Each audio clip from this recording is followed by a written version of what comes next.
Hola, soy Larisa Costa y en los próximos minutos navegaremos en la movida política de las redes sociales y del periodismo digital. Acompáñame a averiguar en qué anda el imperialismo 2.0 a un clic.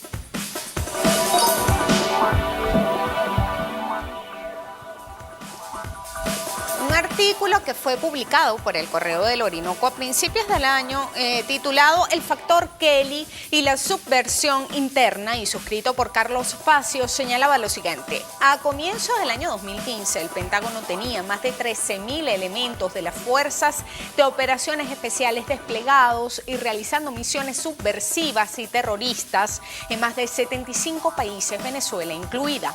Las fuerzas de operaciones especiales están integradas por unidades de élite del Ejército, de la Infantería de Marina y la Fuerza Aérea Estadounidense, expertos en operaciones de guerra psicológica, actividades clandestinas, desestabilización, sabotaje, espionaje, ataques cibernéticos y, escuchen esto, asesinatos selectivos. Responden al Comando de Operaciones Especiales Conjuntas de la Secretaría de Defensa y están adscritas al plan denominado Visión 2020, que no es únicamente militar y que tiene un enfoque multiagencias, es decir, las fuerzas especiales cumplen misiones en estrecha cooperación con la Agencia Central de Inteligencia, la Agencia de Seguridad Nacional, el Buró Federal de Investigación y la Agencia supuestamente antidrogas de Estados Unidos. Una de las ventajas que tiene el imperialismo en el terreno de la guerra no convencional es el cuestionamiento sobre la existencia de esa guerra. Sin embargo, un documento público muy poco difundido sobre ella es el Manual o Circular de Guerra no convencional de las Fuerzas Especiales DC-1801 del año 2010, que define la ruta de las Fuerzas Especiales del Ejército de los Estados Unidos para la planificación y la ejecución de operaciones de guerra no convencional. Este manual explica paso a paso de qué manera Estados Unidos aplica la guerra no convencional y la acomoda de acuerdo a condiciones geográficas, sociales y culturales. La guerra no convencional, tal y como la establece este manual, de ningún modo compite con la intervención convencional, sino que muchas veces acude como un instrumento más en ese tablero bélico. En ese escenario podríamos estar hablando de un conflicto armado entre potencias, de guerra de guerrillas, por ejemplo, que contempla acciones militares y paramilitares conducidas en un territorio hostil dominado por el enemigo por parte de fuerzas irregulares predominantemente locales. En la formación de grupos de insurgencia, y estoy citando este manual, ellos consideran la insurgencia como un movimiento organizado enfocado en el derrocamiento de un gobierno constituido mediante el uso de la subversión y el conflicto armado. Podríamos estar hablando de la conformación de un movimiento de resistencia, los cuales son considerados por ellos como el esfuerzo, y esto es una cita, el esfuerzo organizado de una porción de la población civil de un país para resistir al gobierno legalmente establecido o una potencia ocupante y para alterar el orden social y la estabilidad. Y por último, podríamos estar hablando de subversión, que son aquellas acciones destinadas a socavar la fuerza militar, económica, psicológica o política o la moral de una autoridad gubernamental.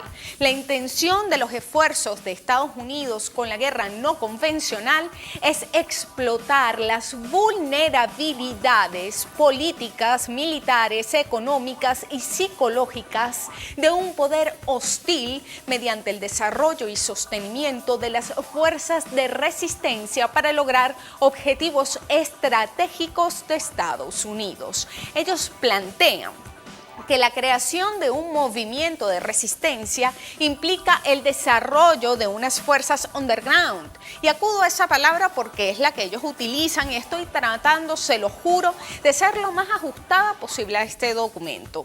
Estas fuerzas clandestinas actuarían a la par de una resistencia armada y con auxiliares de apoyo en cada uno de estos elementos. No por subterráneas, ellas permanecen invisibles en su totalidad.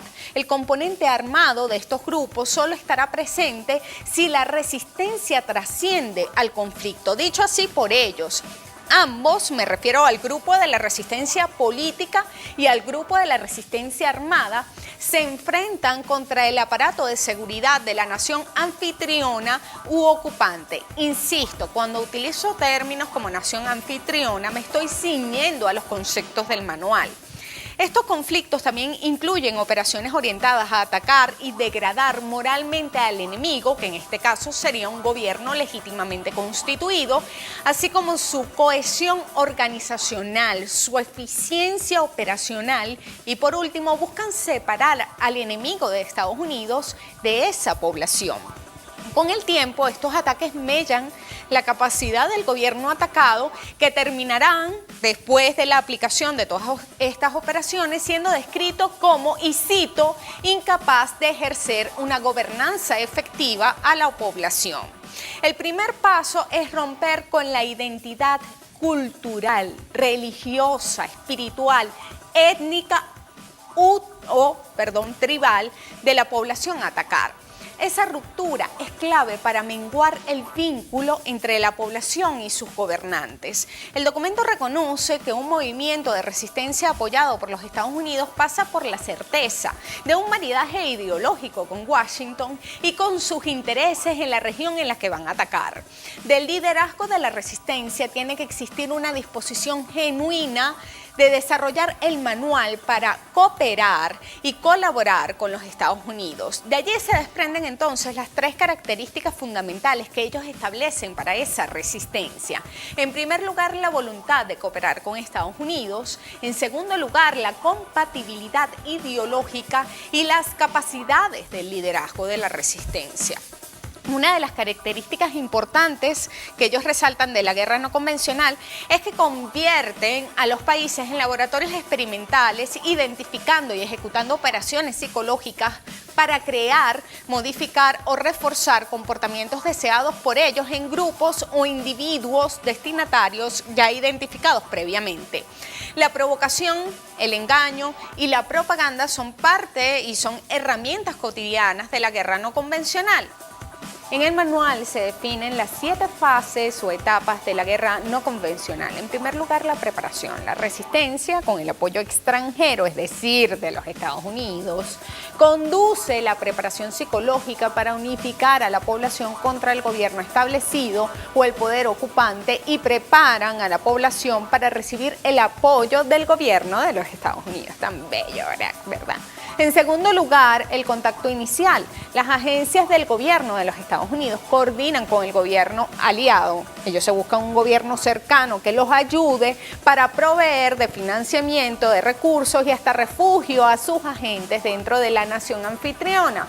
Y la dirección, además de la resistencia, va por el apoyo deseado. En tercer lugar, la infiltración. Los equipos de las fuerzas especiales se infiltran en el área operativa, establecen comunicaciones con su base y contactan con la organización de la resistencia. En cuarto lugar, la organización en sí misma. El equipo de las fuerzas especiales organiza, entrena y equipa a los cuadros de la resistencia. Se enfatiza sobre el desarrollo de la infraestructura.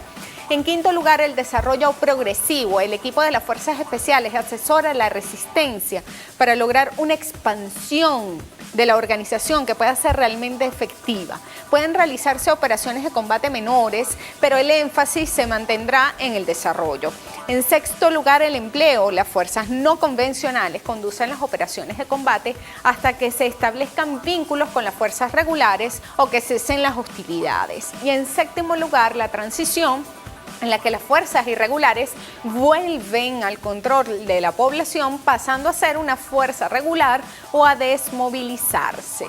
La guerra no convencional, como les decía hace un rato, actúa sobre la psicología de la sociedad y el odio es uno de sus principales aliados. En el manual, ellos se preguntan por qué las personas pueden unirse a un movimiento de resistencia.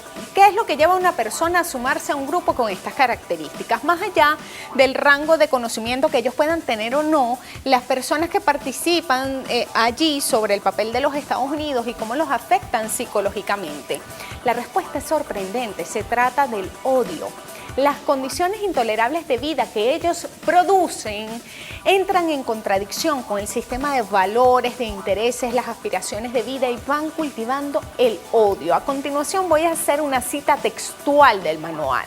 Como resultado, toda una comunidad puede sentir un odio obsesivo contra la autoridad establecida. Inicialmente, este odio se manifestará como actos esporádicos, espontáneos, no violentos y violentos de resistencia por parte de las personas hacia la autoridad. A medida que crece el descontento, los líderes naturales como exmilitares, clérigos, los titulares de cargos locales y representantes vecinales emergen para canalizar este descontento con la resistencia organizada que promueve su crecimiento. La población debe creer que no tiene nada que perder o más que ganar. La clave para la transición de un creciente descontento a la insurrección es la percepción de una porción significativa de la población que no tienen nada que perder y de la creencia de que pueden tener éxito. Además, tiene que haber una chispa que desencadena la insurrección como un evento catalizador que enciende el apoyo popular contra el poder del gobierno y un liderazgo insurgente dinámico que sea capaz de explotar la situación. Ellos describen varias operaciones en este escenario de guerra no convencional que tienen como base la explotación de la insatisfacción con las condiciones políticas, económicas, sociales, administrativas y otras condiciones, la fabricación de una aspiración nacional, deseos ideológicos y otros cambios. Ojo que la palabra cambio no es un aporte mío, sino de ellos. En segundo lugar, ellos hablan de la creación de una atmósfera de amplio descontento mediante la propaganda, esfuerzos políticos y psicológicos para desacreditar al gobierno y allí no desestiman en propiciar traiciones. 3. La agitación. El siguiente paso es la creación de una opinión pública favorable, abogando por una supuesta causa nacional y propiciando la desconfianza en las instituciones establecidas. 4. Sin abandonar el incremento de la agitación, el malestar y distanciamiento procuran la infiltración de la administración gubernamental, la policía, el ejército, las organizaciones políticas nacionales, boicots, disminución de la productividad y promoción de las huelgas. En quinto lugar, la infiltración de asesores propagandistas extranjeros, material, dinero, armas y equipamiento. Sexto, el reclutamiento y entrenamiento de los cuadros de la resistencia, la penetración en los sindicatos, en las organizaciones estudiantiles nacionales y en toda la sociedad en general. En octavo lugar, ellos despliegan las organizaciones subversivas en todos los sectores de la vida del país. 9. Establecimiento de un frente nacional de oposición capaz de convocar a simpatizantes en el extranjero. 10. Intensificación de la propaganda preparando psicológicamente a la población para la rebelión. 11. La presión abierta y encubierta contra el gobierno a través de huelgas, disturbios, desorden público, etc. 12. El aumento de las actividades clandestinas para mostrar la fortaleza de la oposición y contrastarla de una supuesta debilidad gubernamental. 13. Debilitamiento intenso de la moral gubernamental, administrativa, policial y militar. 14. Incremento del sabotaje y la violencia política. 15. Acciones guerrilleras menores y acciones de guerrilla a gran escala. Mientras se llevan a cabo estas acciones, se va preparando por un lado a la población para la confrontación y por el otro a las jerarquías políticas que posteriormente se harán con el poder. Se trata pues de una guía elaborada por el gobierno de los Estados Unidos para que sus militares y otro amplio espectro de funcionarios federales se entrenen en técnicas, tácticas y procedimientos de cómo subvertir el orden y promover un cambio de régimen en el escenario internacional que ellos seleccionen sin que importe la ONU, ni el Concierto de las Naciones, ni convenciones, ni pactos internacionales, un manual que está por encima del bien y del mal.